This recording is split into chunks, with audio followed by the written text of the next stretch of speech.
Welcome to the first session of Science Series being hosted by Darsana. Today's subject is COVID-19, a scientific roadmap to recovery.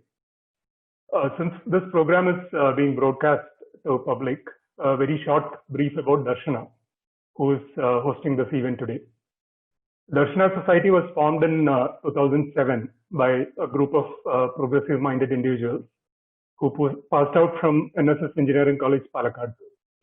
As we complete 13 years, we have grown into a global organization with members in different parts of the world and with varied experience and expertise in science, technology, and engineering. The common thread that connects all our members is that we were once active in progressive campus politics and carried forward that ethos to public life.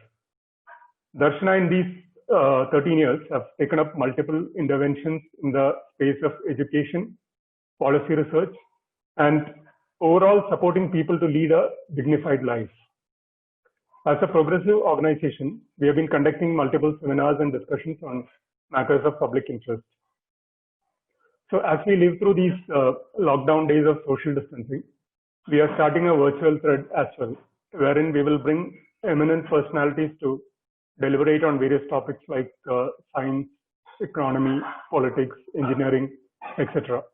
So please do watch the space for future announcements. So today we start the series with one of our eminent members, Dr. Prabhu Sampath, who passed out of our college in 1989. And with some pride, I would say that he was my classmate. Dr. Prabhu is the CEO and co-founder of Integrated Gulf Biosystems Dubai. His company specializes in application of genetics in the area of forensic investigation, study of inherited and acquired human disorders, including cancer, infectious diseases, and precision medicine. They are also in the forefront of battling the COVID-19 pandemic in Middle East and Africa. Prabhu is a fellow of International Medical Science Academy. He is also a member of Scientific Advisory Board of Center of Innovation for Personalized Medicine, King Abdul Aziz University, Jeddah. And he is also an invitee to the Middle East expert group of Interpol as technology leader and provider. Some of his career achievements are launch of Saudi Human Genome Project, an effort to resolve rare and inherited disorders in Saudi Arabia, launch of personalized medicine across the Gulf countries to reduce disease burden, pain and trauma of patients and their families, discovery of mass graves and identification of mass human remains using DNA in Libya after the regime of Colonel Gaddafi. Automation and setup of criminal database using DNA in Middle East that helps faster resolution of crime with accuracy. And monitoring all forms of terrorism, including bioterrorism, like threats of anthrax and other bioagents. The list is long, so I would stop here and hand over the platform to Prabhu for a session. Before that, a few quick ground rules. So the program is broadcast on Facebook page of Darsana and also our YouTube channel. Prabhu will take about 45 minutes to go over the concepts. And as he proceeds, you could enter your questions in the live chat. We shall collate those and pass on to Prabhu during the Q&A session, which will be at the end of the 45 minutes. Overall, the session is expected to last slightly over an hour, depending on the Q&A session. Thank you, and over to Prabhu.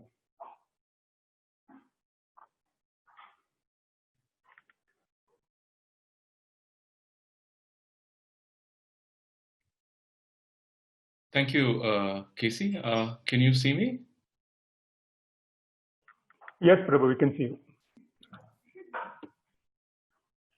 Yeah, can I proceed? Yeah. Yeah, please go ahead. Thank you, Casey, for the introduction, and thank you all. Good evening to everybody. I know there are people connecting in from different regions. I also want to thank the organizers of Darsana for giving me this opportunity.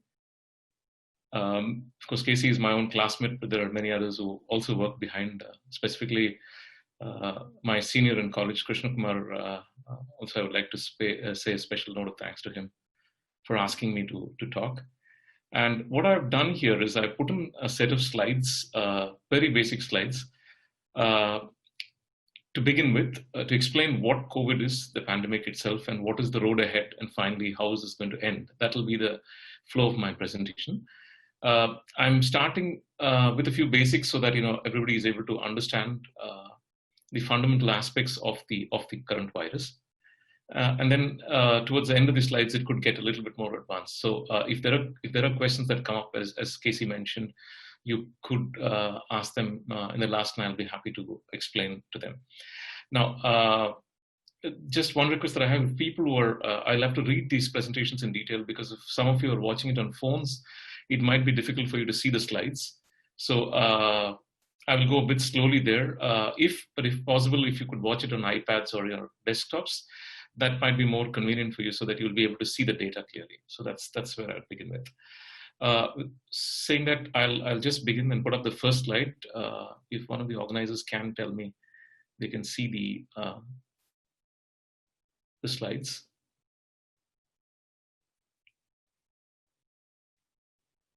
Can you see the first slide?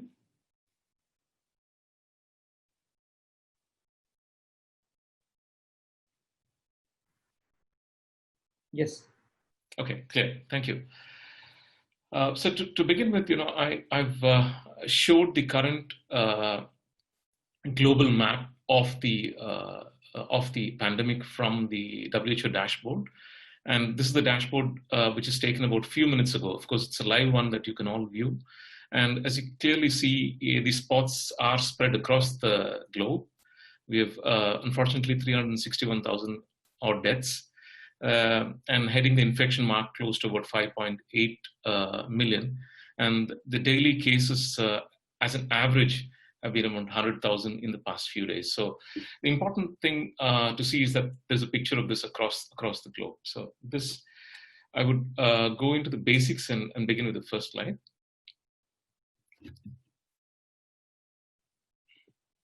So these are the 5 major areas that I would want to touch with, talk about the virus itself, and then the current 2 major test methods that are being used. One is, of course, the real-time PCR, or the PCR method as we call it. And the second one is the antibody method. The third would be about reinfection or reactivation, because there are a lot of talk globally about a second wave that is going to come.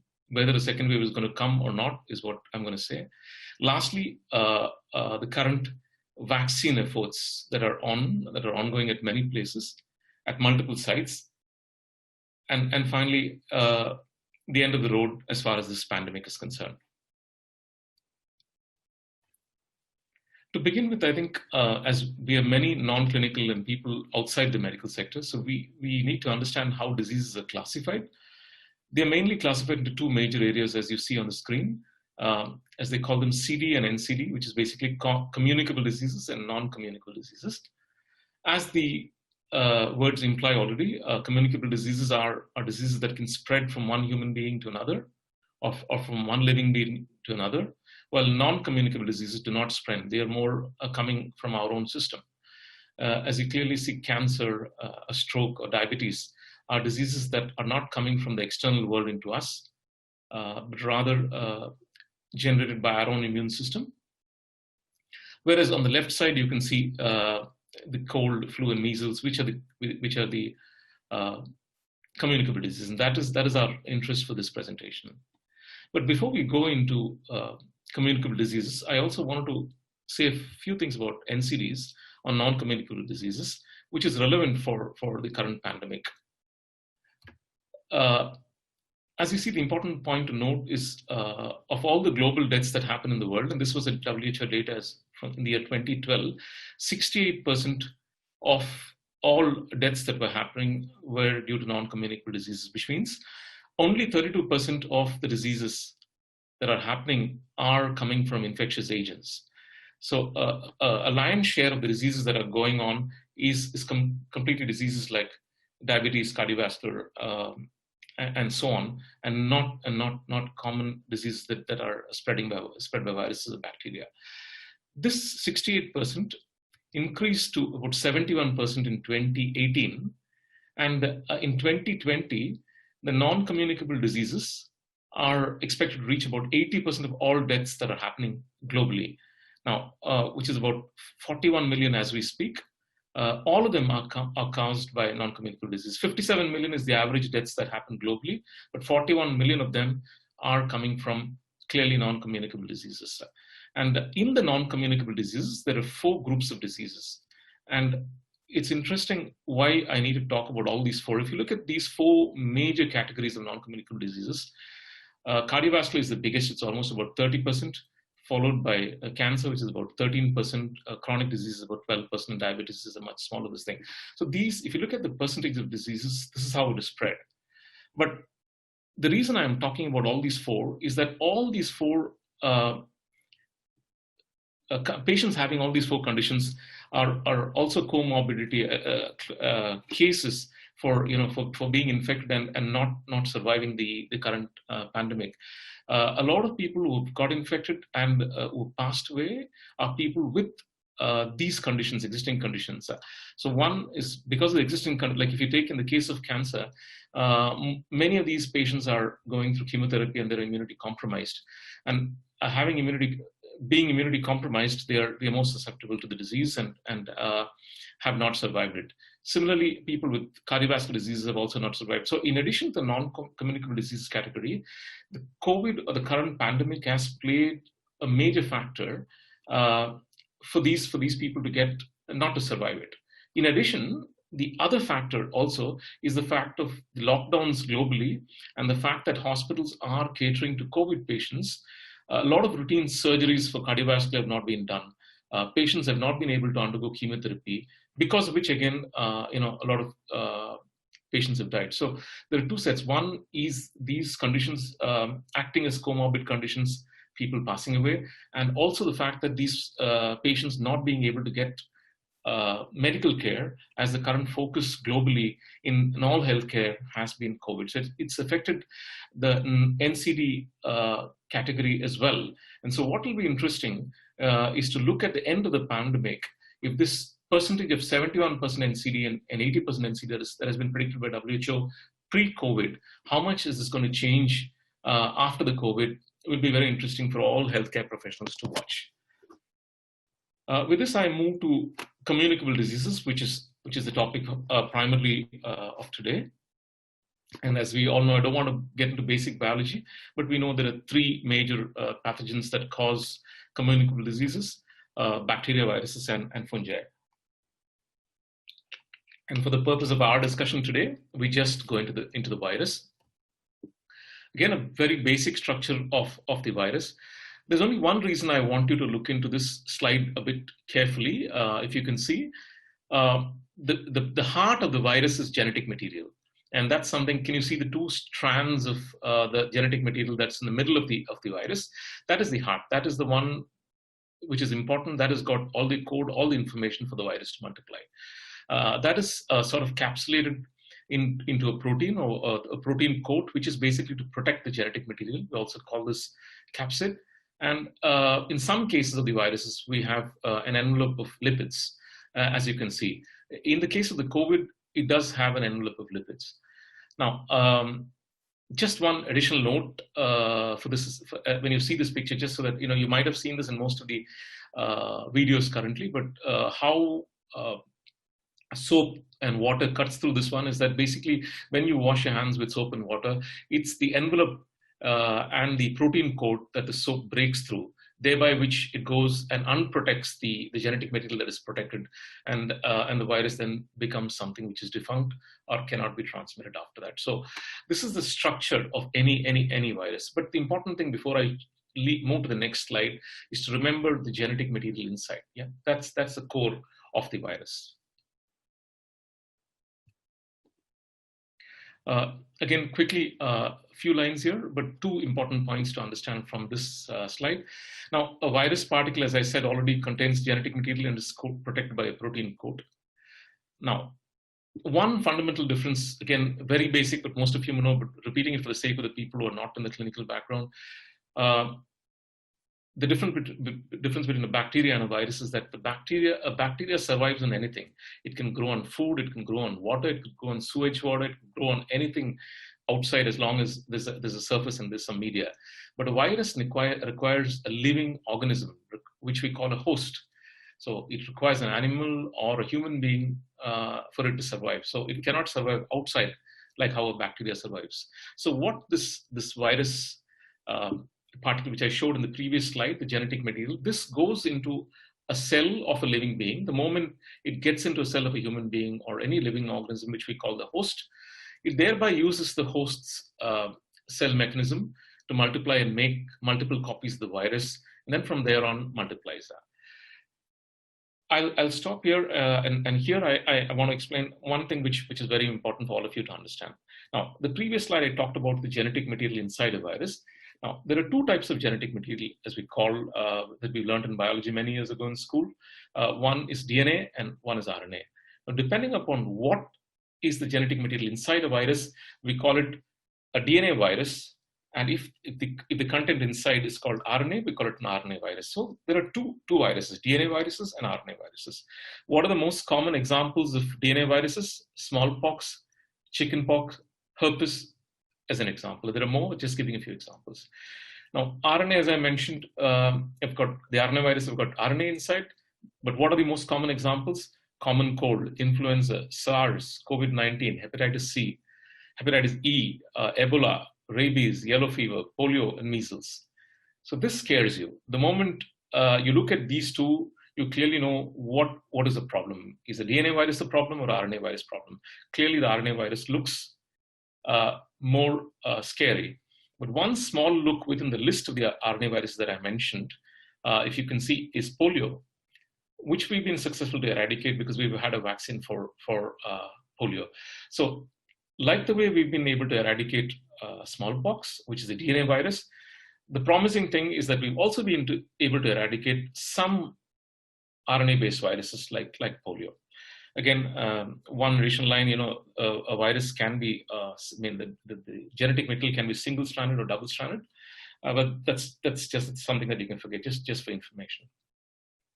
But before I move, remember there are two types of virus, DNA-based viruses and RNA-based viruses. Now, once we know these ones, we also want to understand which is the virus that mutates. What is a mutation? A mutation, as every organism grows, an organism tries to adapt, change structures, right? So a virus also mutates and changes its structure.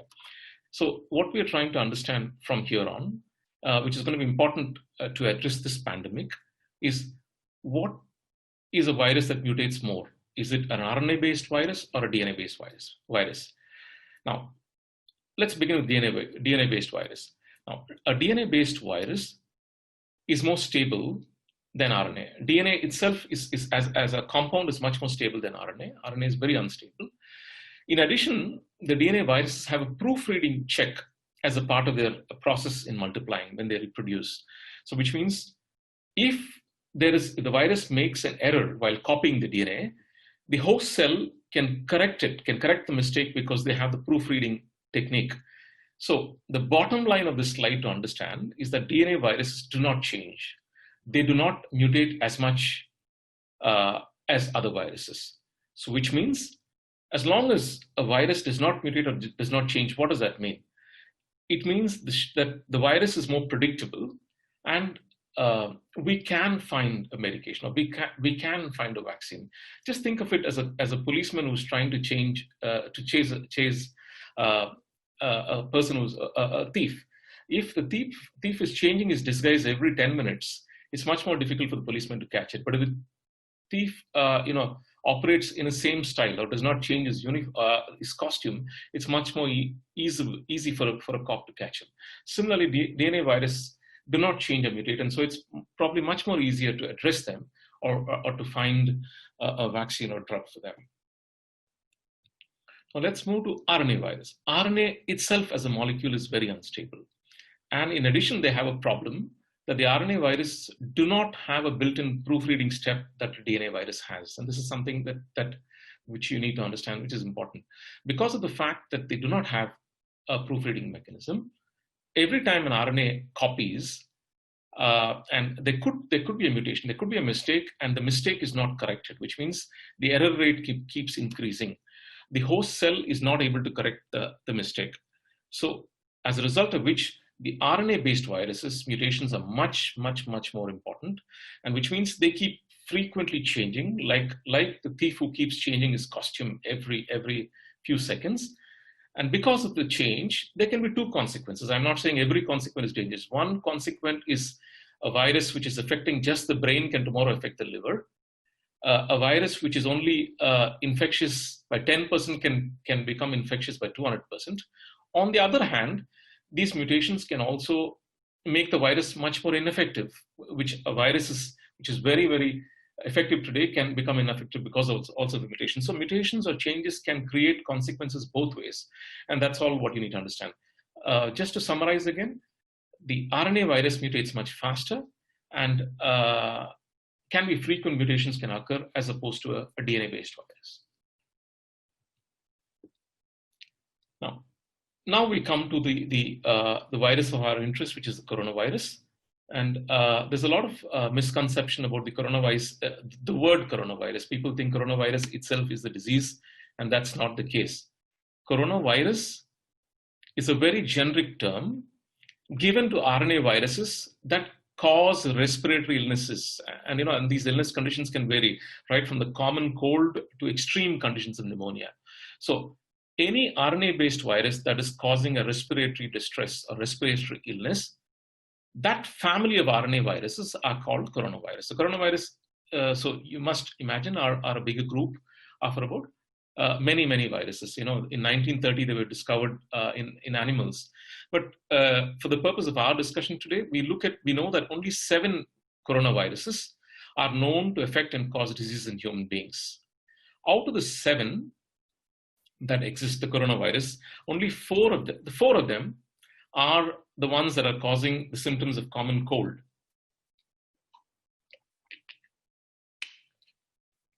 So if you leave out the 4 that cause the common cold, that leaves us with 3 more coronavirus. And these, as you can imagine, are probably the most dangerous ones, which, as you can see. So the remaining 3 of the 7 coronavirus are where the reason of the recent fatal respiratory infections and outbreaks that happened. The SARS coronavirus 1, they don't use the word 1, but that was the first. So the SARS-CoV-1 or the SARS-CoV was identified in 2003, was the cause of the acute respiratory syndrome called SARS, began in China, and somewhere end of 2002, like the COVID that started end of 2019, but it was more identified in the year 2003. Now, switching to the last line, the SARS coronavirus is a version 2 of the same virus. So it's a strain very similar to the coronavirus that caused SARS in 2003, but a slightly different variation. And that is a novel coronavirus that was the outbreak that happened in Wuhan in China in December 2019. And as we call it, COVID-19. COVID-19 is the disease that we call, but the virus itself is called SARS coronavirus 2. So in other words, SARS coronavirus CoV or CoV-1 caused the real SARS, the outbreak in 2003, and SARS coronavirus 2 is the cause of the current outbreak, which we call COVID-19. So please differentiate between SARS and COVID. In between, you have the other virus. Out of the 4, these are the 2, but there was one that was discovered in 2012, specifically came from the region that I operate in the Middle East, and that came from camels. We call it the MERS, or the Middle East Respiratory Syndrome. So going back, we know 7 coronaviruses that have affected humans. 4 of them are responsible to create symptoms of the common cold, and the remaining 3 are the SARS-CoV, the MERS-CoV, and the SARS coronavirus version 2. Again, it's a picture of the same 3. Just for you, I mean, the rest is not important. Just for you to know that the Middle East, the MERS one that came from camels killed about 800 people. The SARS version 1, or the CoV as we call it, killed about 650 people in China. And the coronavirus COVID-19, as we discussed in the beginning, has been the biggest killer of all that. That was the first global data that I showed in the WHO data. Now we will go into the detection methods. As everybody has read, and there's a lot of information going on in the media and stuff like that. So people are already aware that there are 2 popular tests for checking COVID. One is called the PCR test, and the other one is called the antibody test. Now, the qPCR test, or the real-time PCR test as we call it, is antigen based. Please understand this one very clearly. Antigen is the pathogen or the organism. So it's an antigen. Here we look for the virus itself. We look for the pathogen. That's why it is called an antigen based test. The technique is the current gold standard for determining whether a person has the coronavirus or not. No other tests are prescribed by both WHO and CDC. So if you can go back and look at the WHO websites and the CDC websites, this is the only recommended method for testing and finding out if a patient is infected. Now, as I already mentioned, since it is done real time, it's called real-time PCR, or polymerase chain reaction, done to diagnose, basically determines if a person is currently infected. Now, real-time PCR is also called qPCR by some people, which means the same. It is just quantitative PCR. So this test, both can be used for qualitative, just detect yes or no, but also find out viral loads to understand how much is the virus, how many copies of the viral loads, which will give us an indication of how sick the patient is. Can also be done using qPCR. That's why it's called quantitative PCR. Line number 3, again, repeating what I said, it's an antigen test and not an antibody test. Now, just for people who don't understand PCR, many people do understand PCR. So PCR, what is PCR in a very simple line is, it's like finding a needle in a haystack, and you then build a haystack of needles. That's the best way I can describe PCR. So the technique is so sensitive that even if there's one copy of the viral RNA, because we know the COVID, as I mentioned, is a viral RNA, right? So even if there's one copy of the RNA, it picks it up from the sample and then makes it into millions of copies, by the end of the process. So you basically take one, just imagine you put one photocopy of a DNA on a photocopying machine and make millions of copies of that. That's exactly what PCR is doing. But the only difference is that the first copy, or the prime target that you're putting, could be even a single copy, which is very, very negligible. So the idea is to make more copies, and once you have enough copies, you can identify the virus. Yeah? That's qPCR.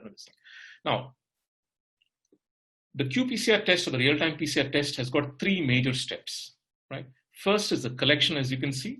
Second is the extraction, and the third is the real-time PCR, or the qPCR itself. So it's a 3-step method.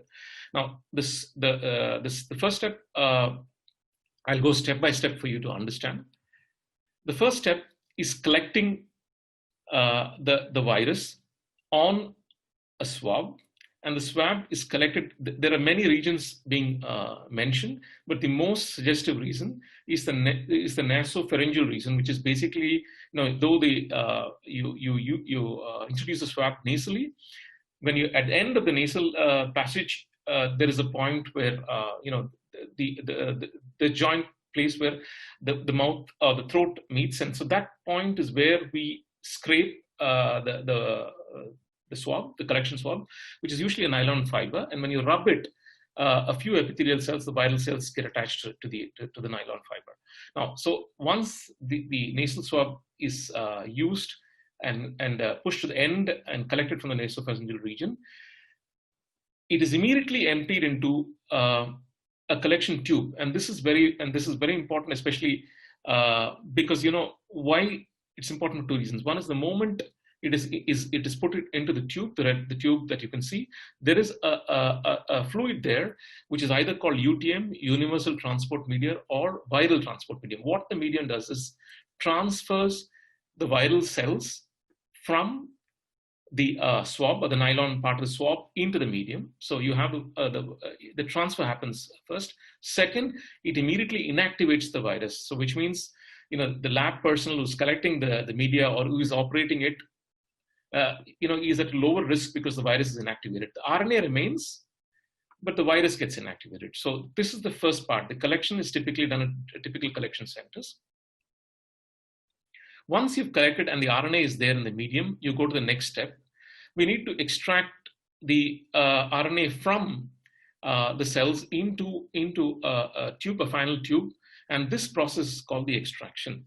Now, once you have the extracted RNA into a small tube, which is ready for PCR, which is the final step, then the sample is ready. So what is left is a PCR. Now, why I'm showing you this slide is that this is where there is a global shortage. Now, everywhere in the world, the whole PCR test takes only about 2 hours from the time you collect a sample from a patient to a swab, using a swab, until the PCR is completed and we get a result. It takes about roughly approximately 2 hours. But if you look at what is happening today globally, samples are collected in swabs, but a PCR test is taking 2 to 3 days for results to come.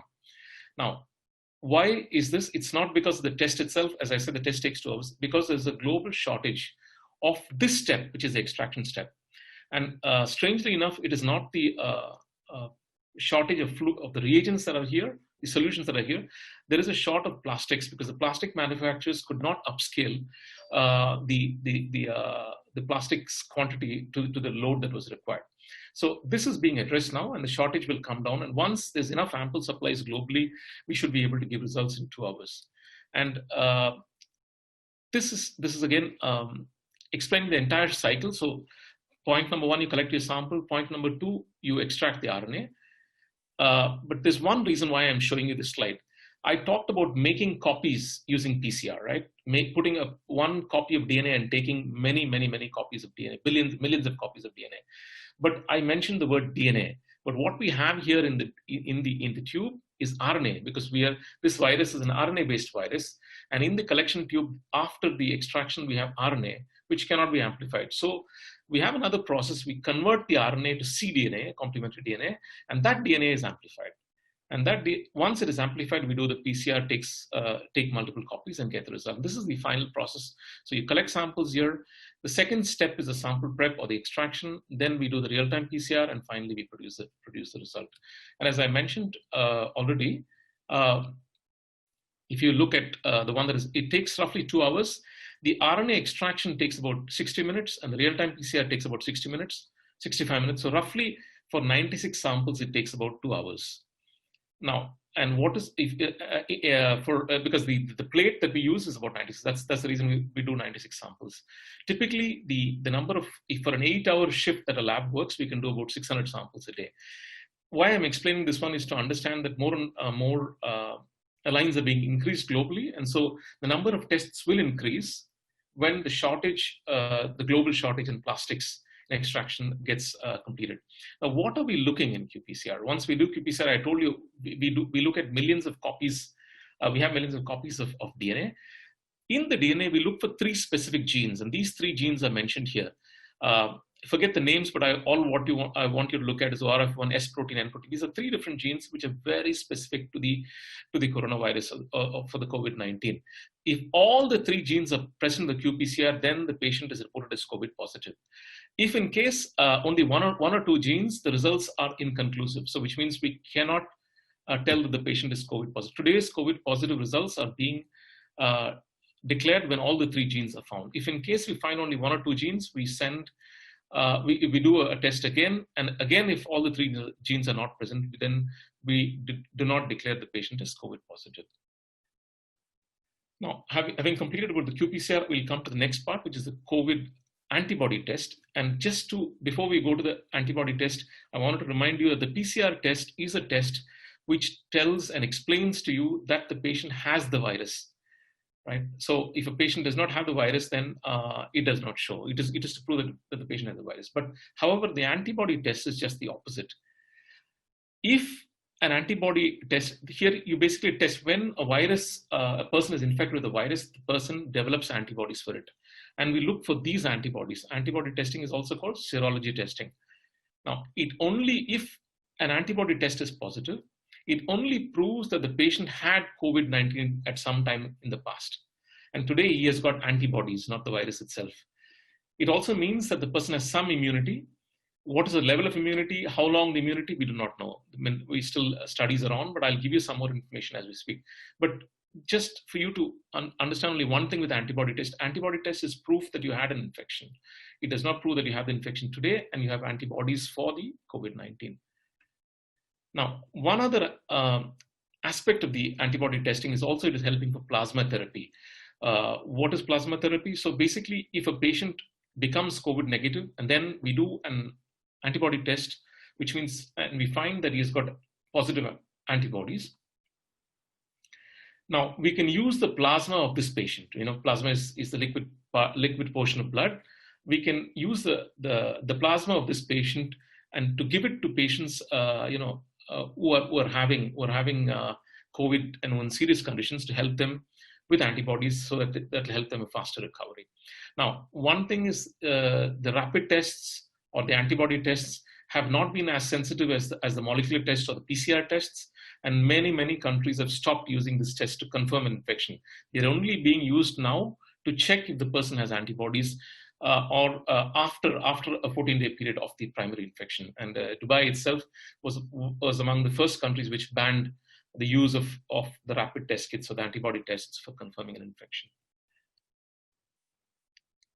And when do we do an antibody test? Typically, it should be done after a patient fully recovers from COVID-19, which is about 14 days or 2 weeks. So the ideal protocol is a positive COVID-19 test should be followed by a negative COVID-19 test result, both of them by real-time PCR, and then finally an antibody test to make sure that the patient has got the antibodies. No COVID test as we speak is 100% accurate, and false negatives are possible. Now, we talked about viruses mutating. This is information that we have based on our experience with many labs globally, labs in the US, in Europe, as well as CDC and WHO data. Now, to understand how does the COVID-19 mutate, is it mutating, which is why that will give us information as to how dangerous this virus is. Now, all viruses mutate, as I mentioned before, and COVID-19 is not an exception. But the very positive part or interesting part and the positive part, which is good news for us, is the coronavirus is mutating, but very slowly.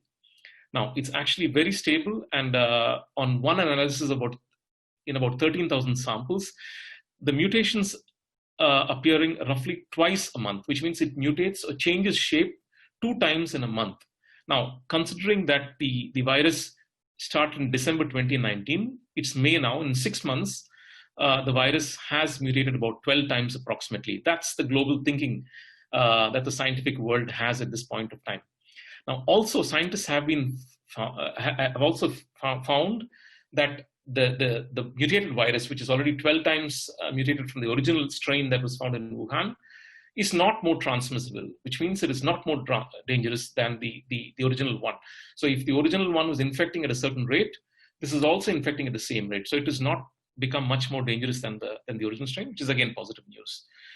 Now, the rate of mutations become very important because the faster a virus mutates, the quicker it changes behavior. Just like a thief changes the disguise faster, it's more difficult for a cop to catch him. So when a virus is fastly evolving, to make a vaccine is also very difficult, because by the time we make a vaccine, the virus would have changed shape again.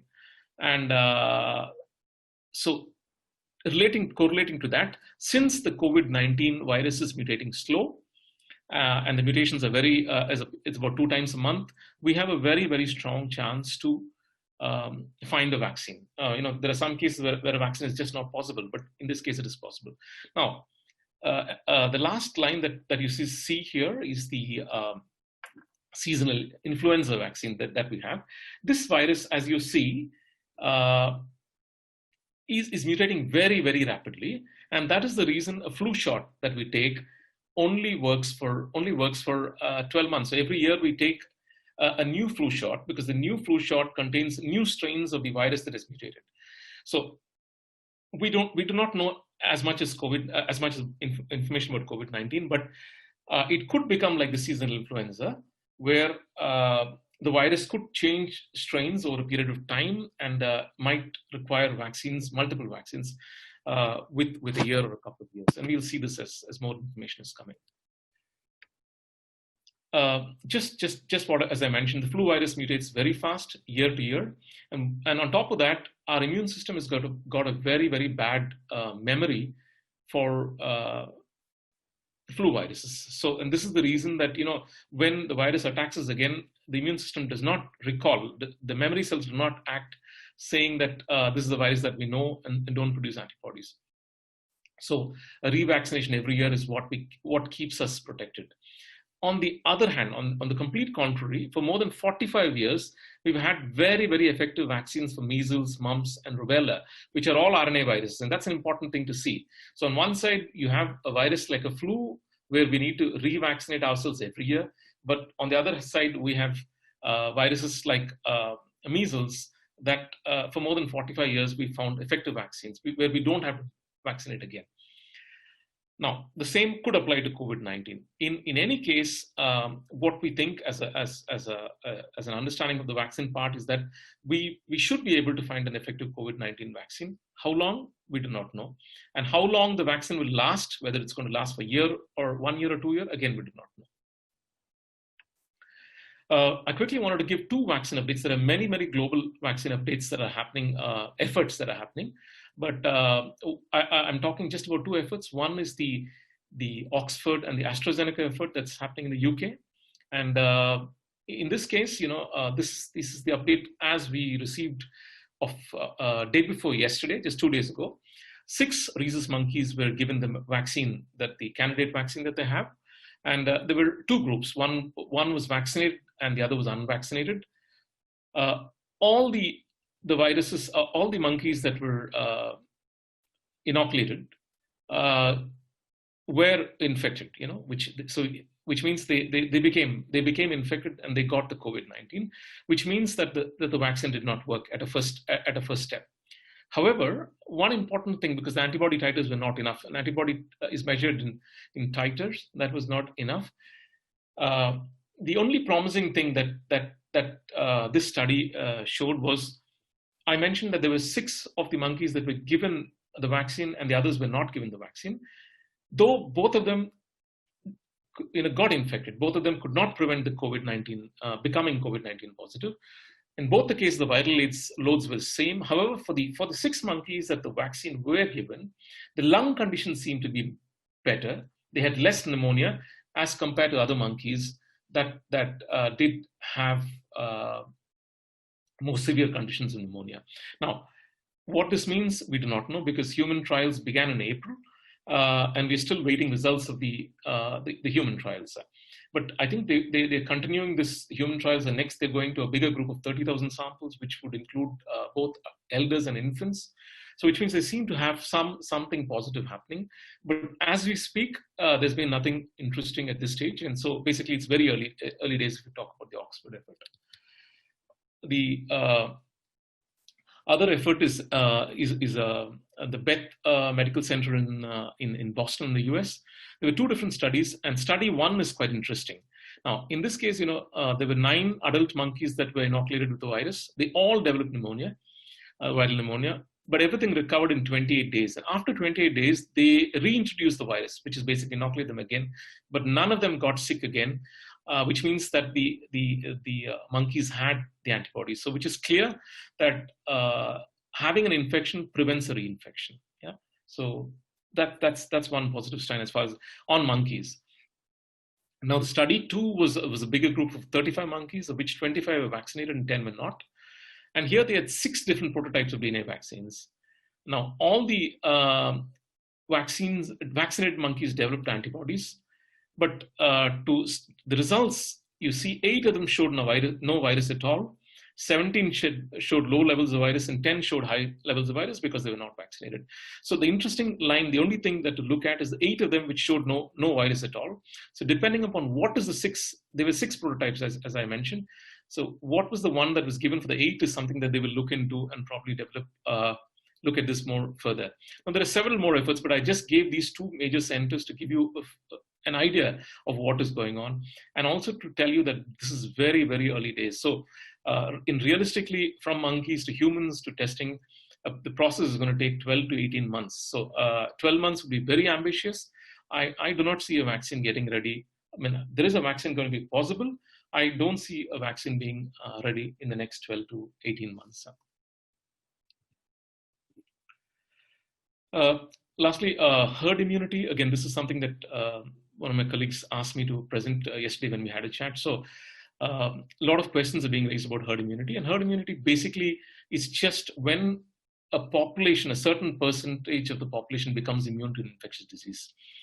And just understand it that, so by a greater percentage of the population become immune, we say that there is herd immunity or herd protection that is attained.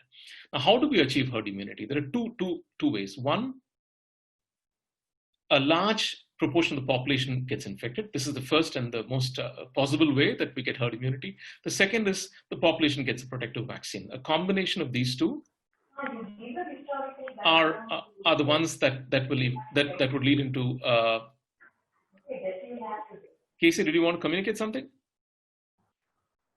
No, go ahead, Prabhu. Yeah. Okay. So by these two ways are the only ways that we could achieve herd immunity, as I mentioned.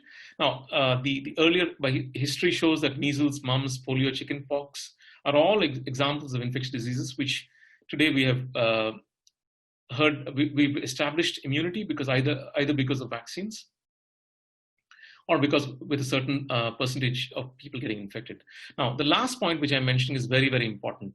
Now, again, as I clearly say, this is early estimates, but from the information that we are having with several global initiatives and several scientists across the world, for the COVID-19, we would need to have at least 70% of the population to be immune, and only then can we say that we have herd immunity. So that's a key thing, key message. So which means it's quite a significant population, percentage of the population need to be immune to get herd immunity. And as I just mentioned, a vaccine could take 12 to 18 months, and a very small percentage of the people have been infected now. To get to hit 70% is going to be difficult, and that's how I'm going to share what are the possible steps that we can do, and how is this pandemic going to end at all. Now, how long will the immunity last? Once a patient is infected with COVID-19, he develops COVID-19 antibodies, but how long will he have immunity? This is not very clear. Again, it's early days. But again, what scientists are suggesting is that the closest strain to the current COVID-19, which is basically the SARS-CoV-2, is the SARS-CoV, which was in 2003.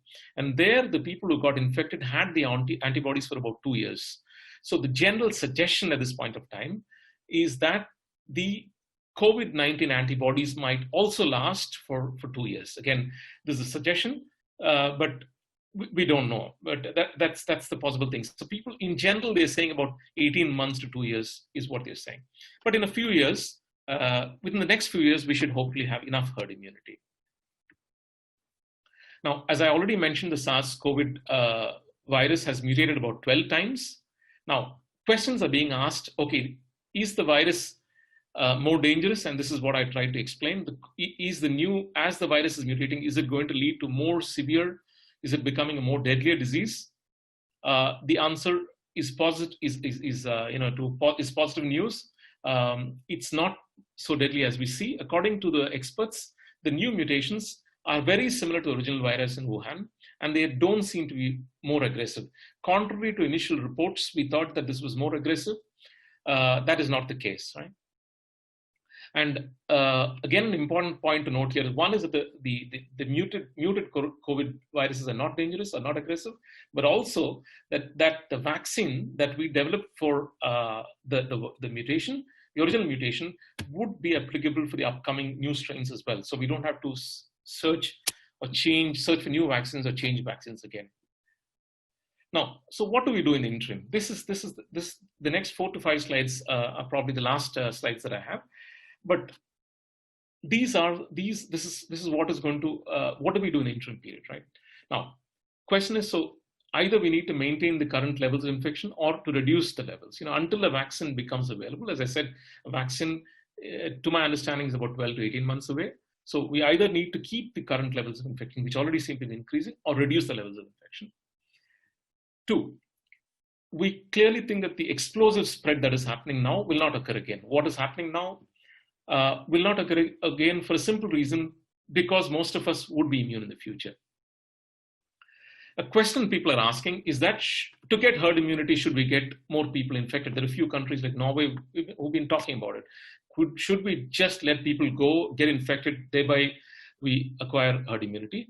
And the answer is no. The reason being very simple, because this approach could be reasonable for certain types of strains of virus.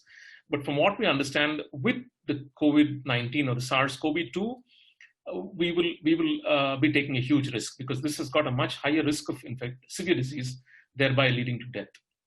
And what we do, the other reason why we should not get infected now to get the so-called herd immunity, why a big no and why we should not do it, is because we will completely destroy flattening the curve. And already the medical infrastructure is thoroughly strained. We're all working towards ventilators and so on. So we're going to break that infrastructure and create more strain for it. So the answer is no. So we should not get infected. We need to keep our infection levels low. So what do we do? If we cannot get infected, what are the options? One, the physical distancing measures, or the social distancing as we call it, may vary over time, but this may be small changes, but we would need to have social distancing for some more time. Life is never going to be normal or completely normal again until we develop a vaccine. We need to keep our immunity intact. This is the point that I said, that's the best thing that we can do: not get infected, follow social distancing, and keep our immunity intact. Now, what do we do to keep our immunity intact? And this is what I want to categorically state. No research as of today supports the use of any supplement, any vitamin, any diet to protect against COVID-19. Neither does it protect, nor does it cure. So whatever, all these people talking about use that supplement, this diets, there has been no proof of that. No research is supporting it. No lifestyle modification except that of social distancing. That's the only physical distancing, or also called social distancing. That's the only one, and proper hygiene practices, which is already being advocated. Cleaning your hands with soap and water. These are the only two things. I repeat again, no special foods, no diets are going to help us, except for the fact that, physical distancing and good hygiene practices. However, based on our experiences with common cold, there are a few suggested supplements, and these are suggestions only if you're deficient of them, is what most clinicians are recommending. One, and the most important of them, is vitamin D, because vitamin D is essential for functioning in the immune system. Low, and reasons being, in low vitamin D levels have been associated with increased risk of upper respiratory tract infections. COVID falls there, including influenza and allergic asthma. So already when your vitamin D is low, you're prone to upper respiratory infections.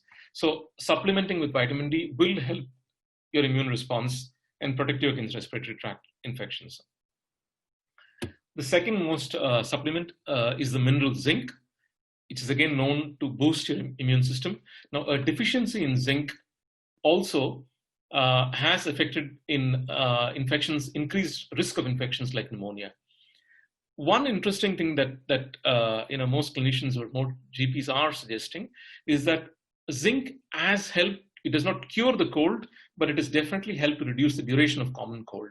So we're taking lessons from our experience with common cold. Zinc can and surely reduces the duration of common cold. And the last and the most important supplement is vitamin C, which is probably more popular than the first and second. Most people are taking vitamin C for keeping immunity strong. Supplementing, when you supplement with vitamin C, it is shown to reduce the duration and severity of upper tract infections, including common cold. Now, the first and second doses of the vitamin D and zinc, please, vitamin D, do not take a supplement until you check your vitamin D. Your GP should recommend that to you. Vitamin C, the limits are about 2,000 milligrams per day. You have supplements beginning from 250 to 1,000 mg. Also, though I mentioned vitamin D, zinc, and C, do not forget the basics of good food that include fruits, vegetables, nuts, enough sleep, ample hydration. This is something that a lot of people don't do. Drinking a lot of water is absolutely key. Exercise and also being relaxed. I've spoken to a lot of COVID patients in the past 1 month. The fact that they are stressed, they are completely stressed, stress itself increases the delay in getting a result for them. So this 14 days becomes 21 days. Being relaxed helps big time. This is again one of the most important slides, and the most, so please pay attention. It's just 5 points, but very, very, very important. It's almost a summary of what we said. So one is as I said, it's a slow mutating virus.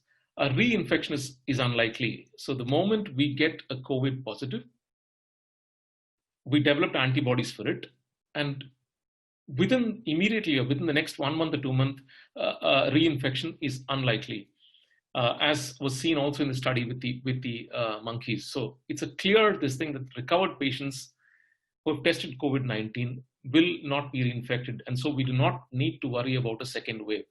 So I know there are lots of discussions and lots and talks of a second wave coming, and we need to be prepared for it. But more and more, it's being clear that a second wave will not come. Now, these people will not be infectious, and they are going to contribute to herd immunity. Next important point, the word reactivation. Please understand this one. This is a very, very, very important point, and it's positive news for us. This virus does not get reactivated. Now, let's take the case of hepatitis B. It's a virus that can, once infected, be dormant in the liver, and 25, 30 years later, affect the liver and kill the patient. So it can cause. So that's where an infection becomes chronic or dormancy and reactivated many years later. We have no proof again that this virus is going to be reactivated. So once the virus comes and is gone, you are good. So even if the antibody levels drop, the memory cells will create antibodies quickly. So it's all good news for people who are infected. The chance of reinfection looks very, very low. The last two slides that I have as I'm closing the 1 hour mark.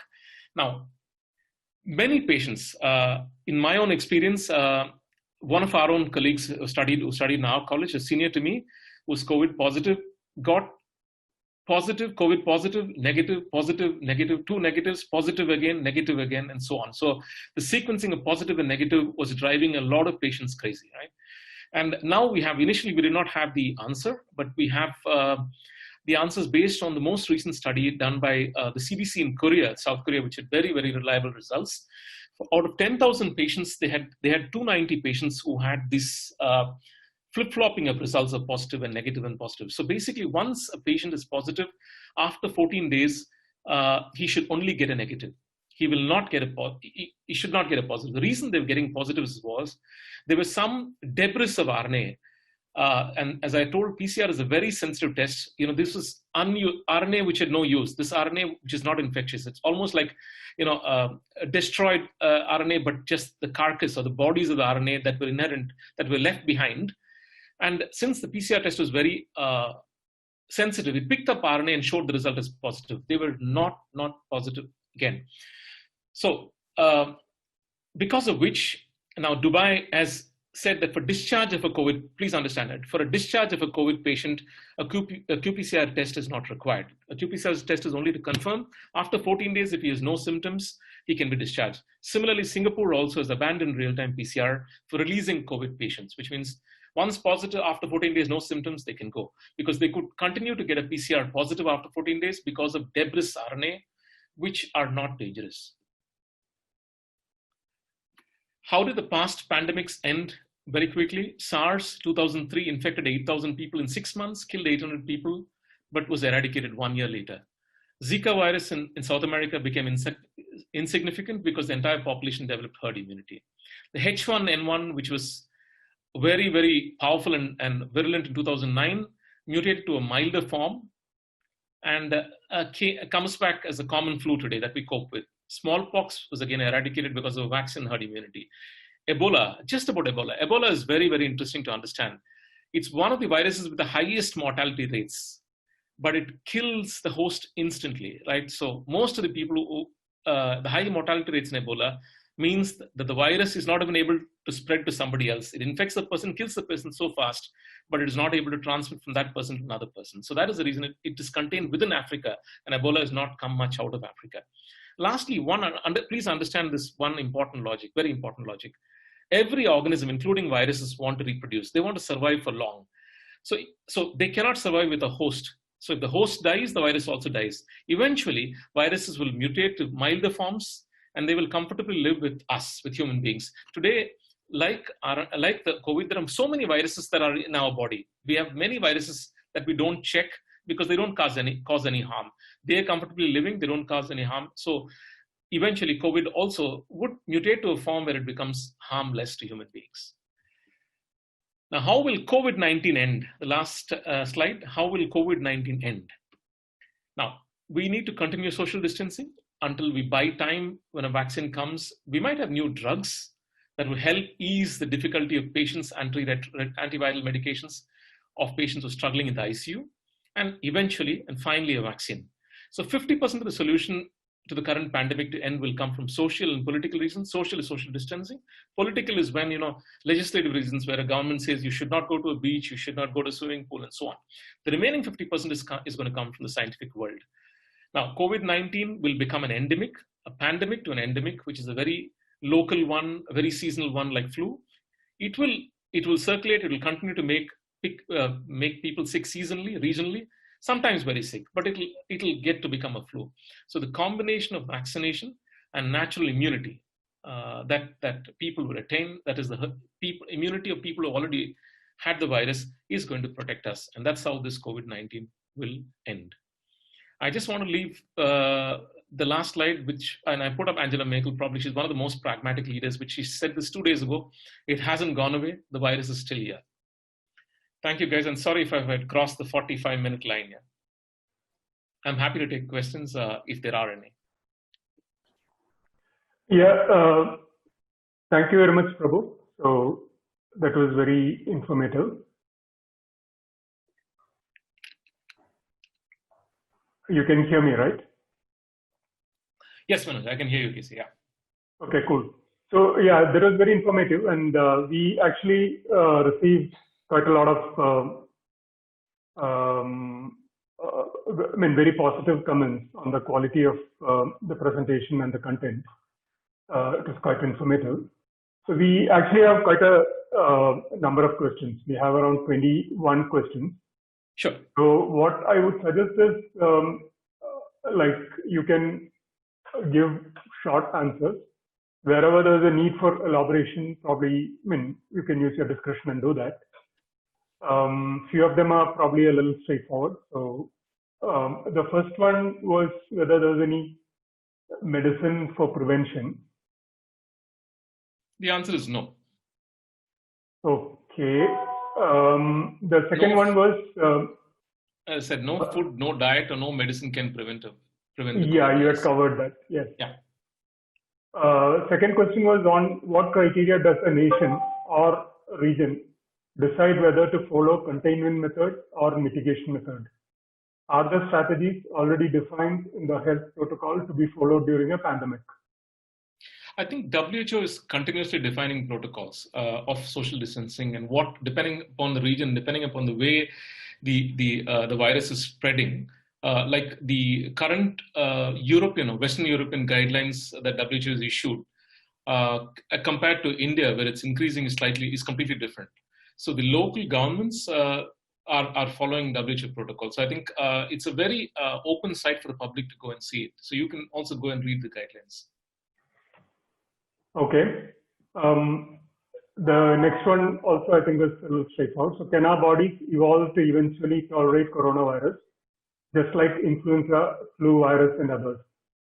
Yeah, instead of saying our bodies, the virus will mutate to become, because the virus wants to survive in our bodies. They want a host to survive. The virus will mutate eventually to a virus where they don't harm us. The moment they don't harm us, then we don't kill it. Yeah. Yeah. The next one is what kind of virus is Nipah? Why is the death rate high? Sorry, Casey, I didn't get the question. Can you repeat the question? I'm sorry. Yeah. What kind of a virus is Nipah? We had the Nipah virus, right? I need to understand. I can check and answer back this if you can send me this question. So I know something about Nipah, but I don't have all the details. Yeah. Sure. The next one is about mask. So can a common cloth mask really prevent the COVID virus? What is the right mask to wear for a common man in his daily life? So, if you look at masks, there are three different types of masks that are being spoken about. Now, the N95 masks is something that I think the common man should not wear. Clearly, we can keep that out, the N95 masks, because that is for medical professionals.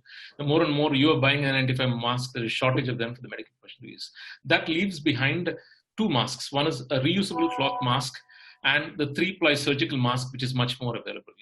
So both have been quite effective. So basically what we are trying to do is that these masks, if in case you're infected, infected and you're not carrying, you're asymptomatic, you don't give the, so it's to prevent others getting infected. So both of them, whichever is available, is comfortable.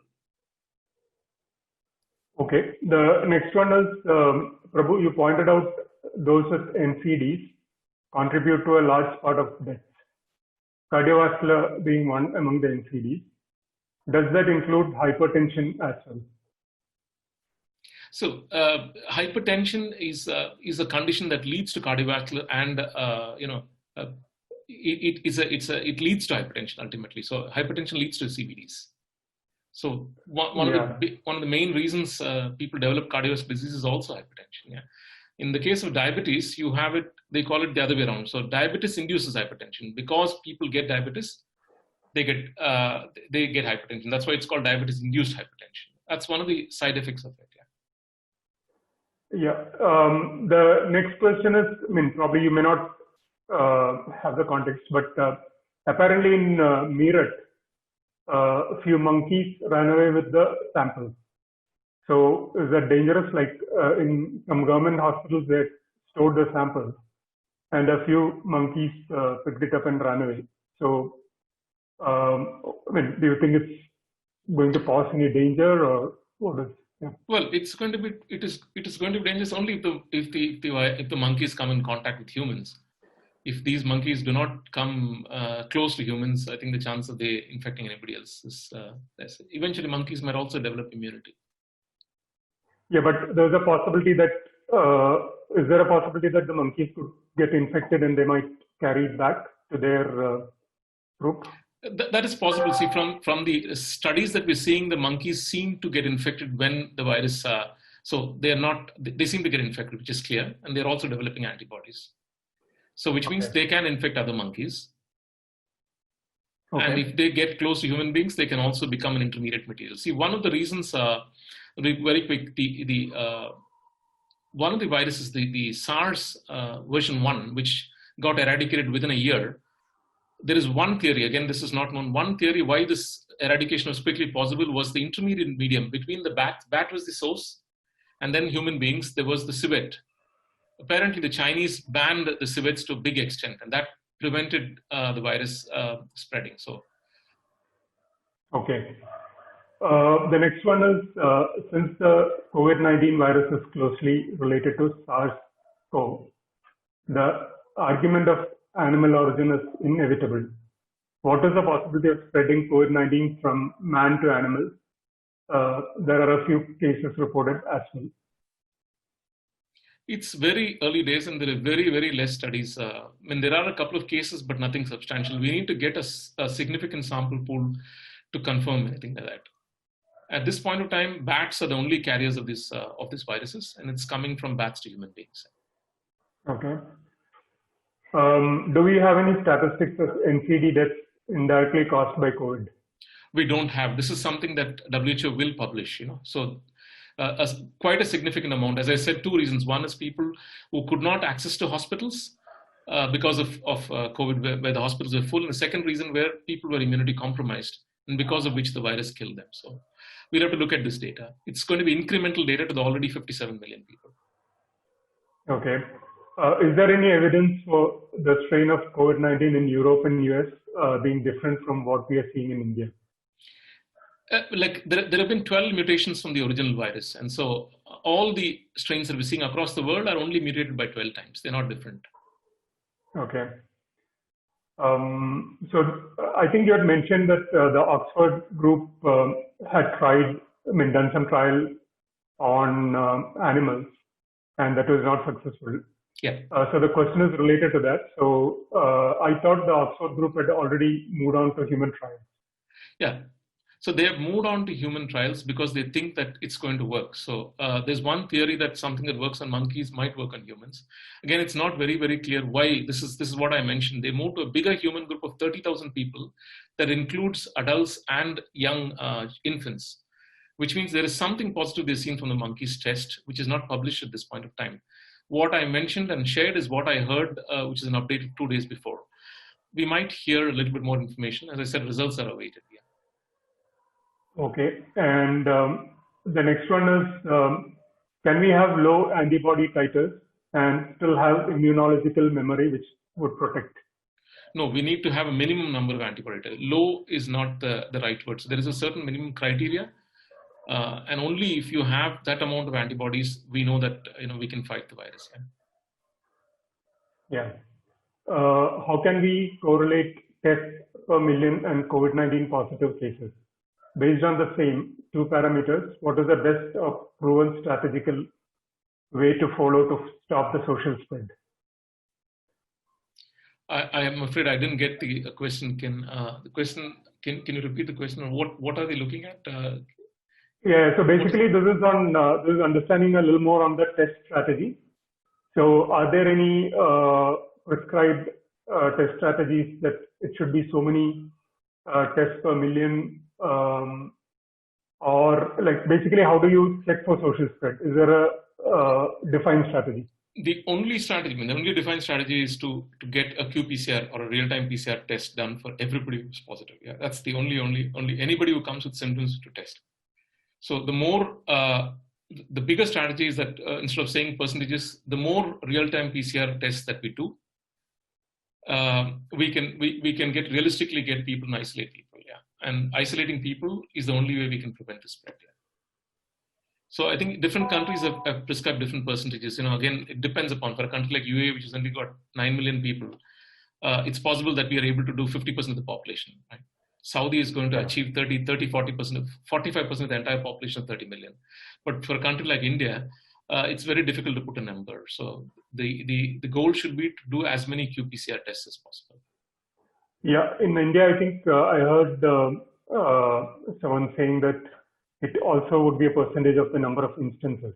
So if you have X number of people infected, then the percentage should be a percentage of that. The number of tests should be a percentage of number of people infected, and not a percentage of the total population. So anyway, this is something that I heard.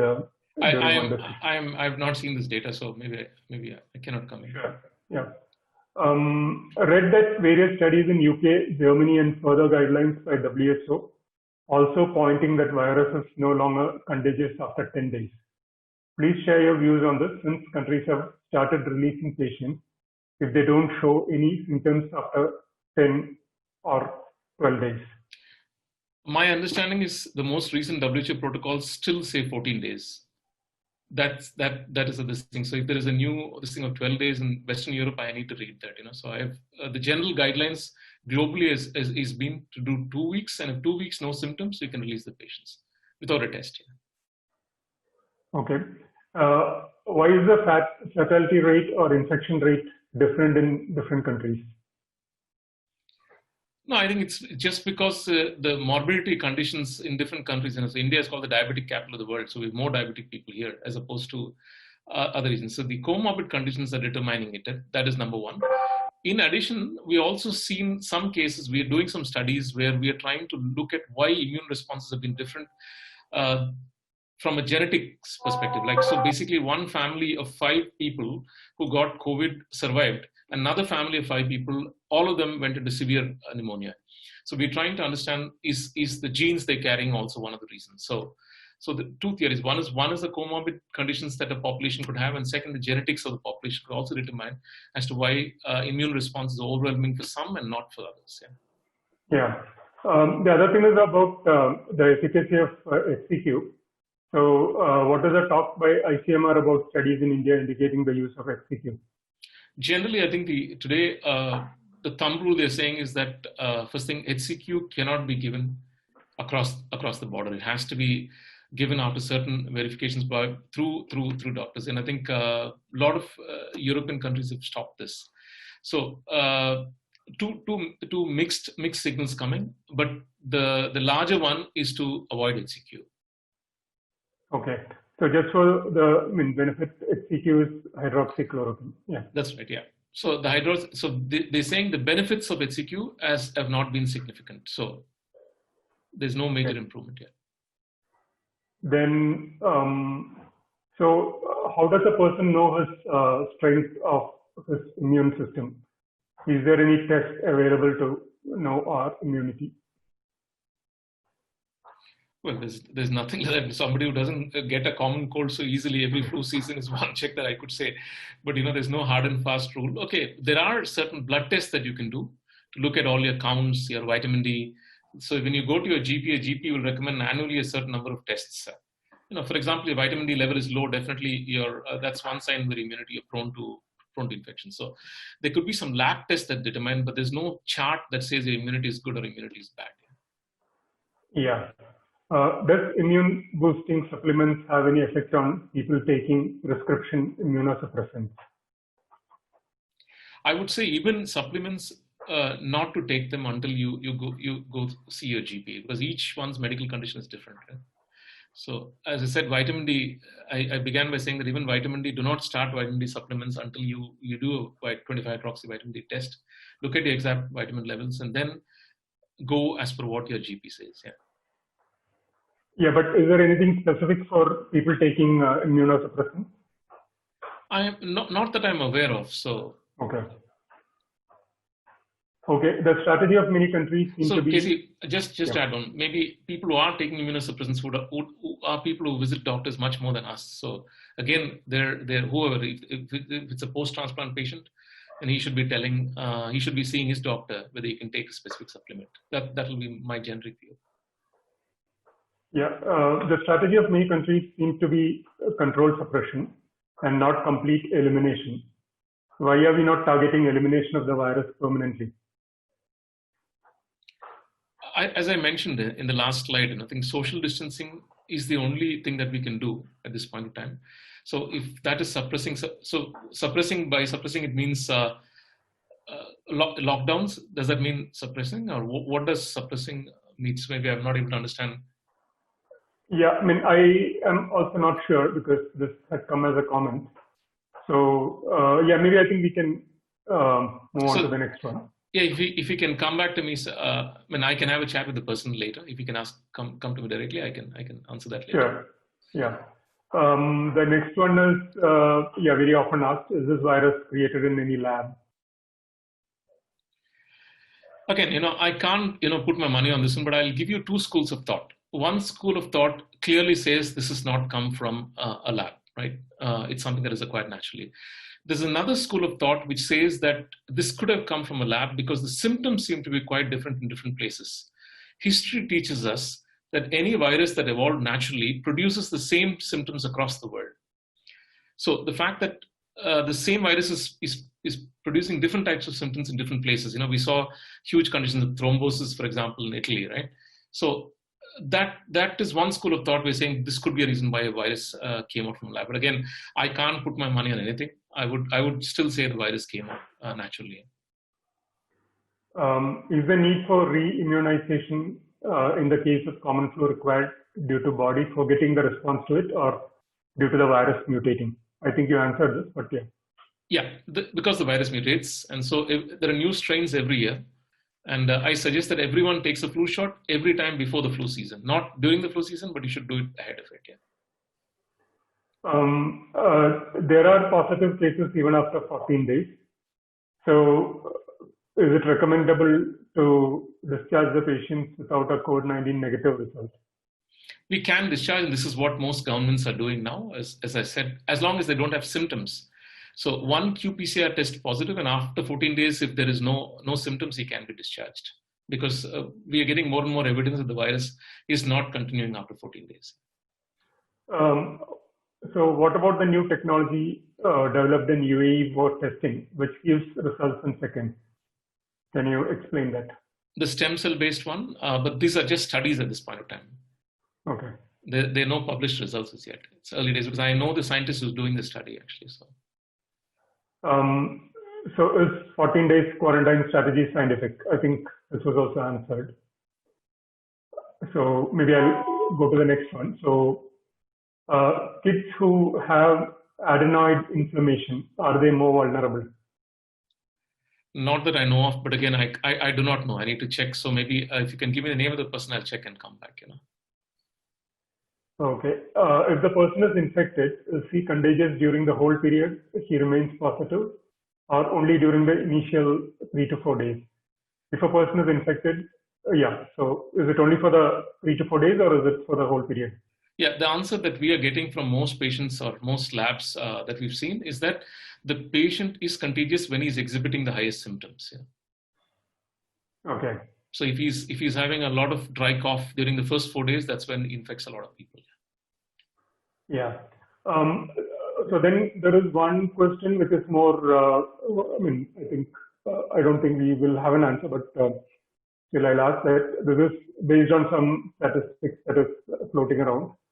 The number of deaths in the world in the last 3 months of 2020, it is listing 3,14,687 coronavirus, around 3.7 lakh common cold, 3.4 lakh malaria, 3.5 lakh suicide, 3.9 lakh road accident, 2.4 lakh HIV, 5.6 lakh alcohol, 8.1 lakh smoking, 11.7 cancer. So why is it, why is corona dangerous? Just the fact this is contagious, right? See, if you look at the SARS that got eradicated in 2004, the primary difference between that virus and this virus is why is this more? This thing is eventually there's only 350,000 now, but this can lead to much more numbers being two reasons. These are two reasons that everybody should understand. One, the virus is more contagious. Second, compared to all the previous viruses, this virus survives and surfaces much longer. So we've seen that they are surviving up to 72 hours in surfaces. Yeah. So. Yeah, I think. Yeah. So yeah, that's all with the questions, Prabhu. So I think we had around close to 30 questions, and all of them were taken. Once again, on behalf of Darsana, thank you very much for coming in today, and it's almost 1.5 hours now. Thank you very much for your time. And I also would like to thank all the people who have connected online to attend this session. We will have more such sessions going forward, and we would like your active participation and encouragement. Thank you, Prabhu. Thank you all. Thank you.